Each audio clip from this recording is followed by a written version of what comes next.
Yes? Well, come on in. Don't just stand in a doorway. What's the matter? Starstruck? Hmm? Oh, well, yes, I thought it was appropriate to wear the costume. It is my work uniform. This isn't exactly the kind of work environment that screams business casual. What do... Well, before we talk any further, come in and sit down. You're going to drive me crazy standing there with your mouth open.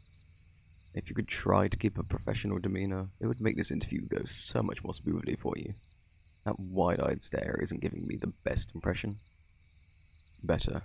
Now, what were you saying? Oh, well yes, of course I'm the real Mad Mystic.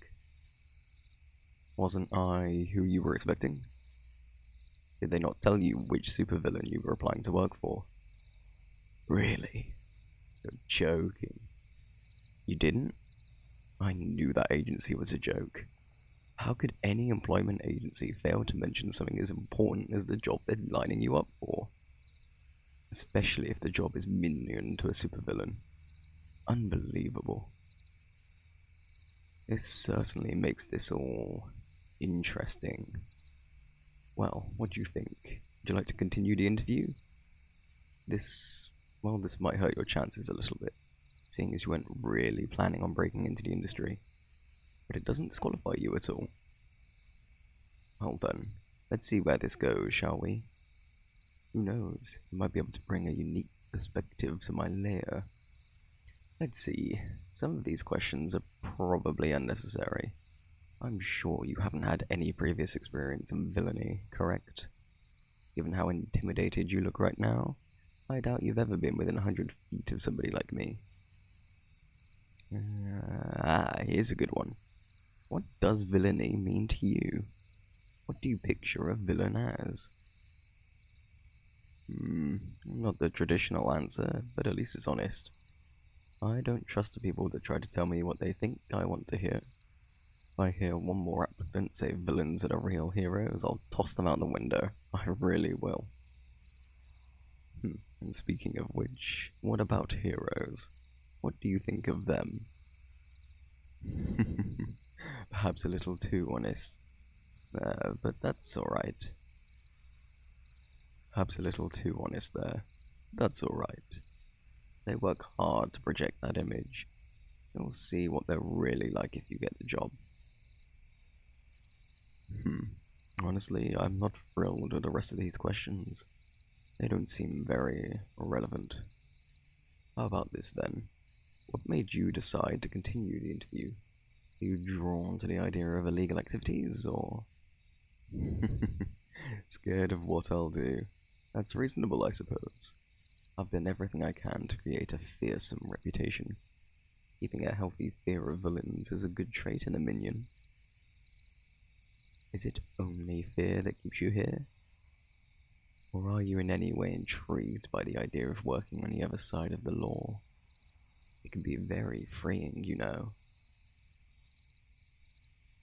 Actually, you're more qualified than you probably think. There's a reason I set up this interview.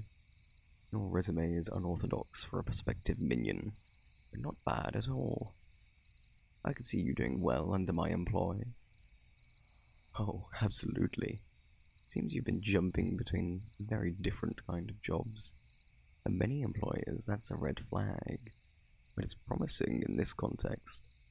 Being a minion demands a broad skill set and the ability to adapt quickly. Turnover for minions is usually very high, so short tenures at jobs isn't anything unusual in this industry. Though I personally try to keep employee retention higher. These past positions are perfect. As an administrative assistant, you would have learned to manage your employers' affairs and anticipate their needs. Your stint as a warehouse worker shows you're capable of physical labor, and having been in customer service means you're used to dealing with hostile enemies. Not everyone can handle the mental stress of being hounded by police and superheroes. Yes, well, that is the major occupational hazard of being a minion. But it's perhaps not quite as risky as you might think. Minions are actually treated quite leniently by the law, at least in this part of the world. You see, minions are helpful to villains, but they also bring us a bit of risk. A bumbling minion can accidentally reveal the location of a secret hideout or mess up an otherwise perfect master plan. So the legal system tries to drive unsuccessful criminals to minion work by offering light sentences and rehabilitation projects when they're caught. Oh, of course, there's always the heroes to worry about. But the heroes in this city are usually more of the knockout gas and lasso throwing types, not the beat you unconscious types. Nothing to be afraid of there. I'm a bit more picky about who I hire, of course. Big name villains like me can't afford major screw-ups. I hire quality minions, and in return I provide much better benefits. Well, for starters, there's the pay.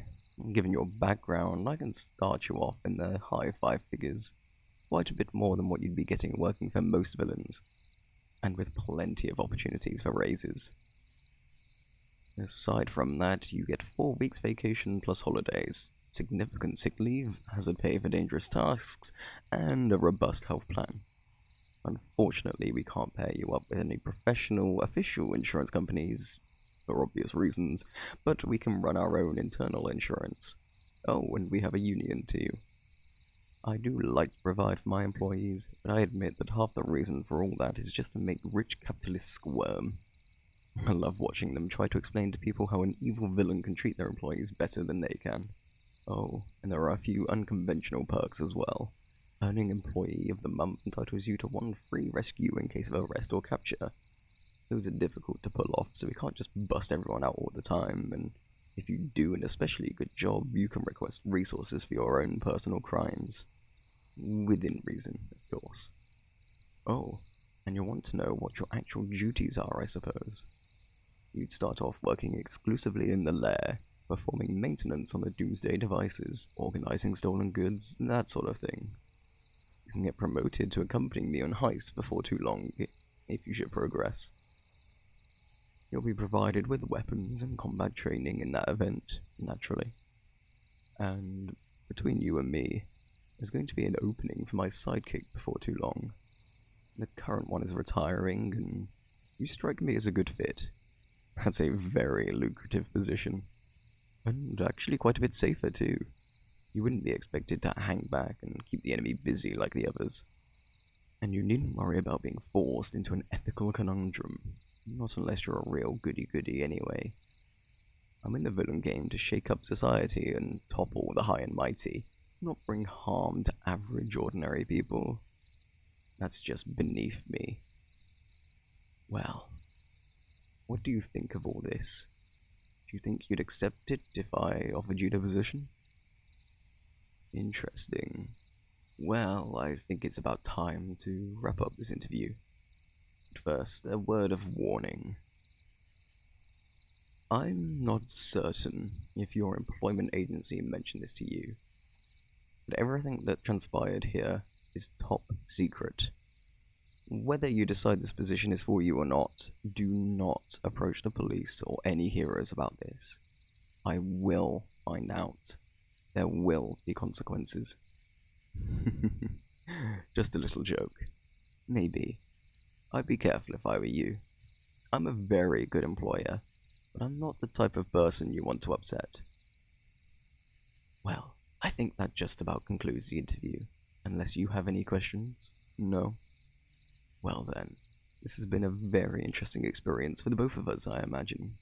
I know none of this is what you were expecting, but I hope you can appreciate the opportunity that has presented itself.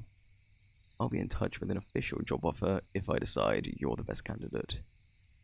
In fact, confidentially, I think you're probably a shoo-in. It's rare to get an applicant without a criminal history, which brings some benefits, and even if we do find somebody else more traditionally suited, I may end up just hiring you both. We will have to see. Goodbye now. Take care. Stay safe.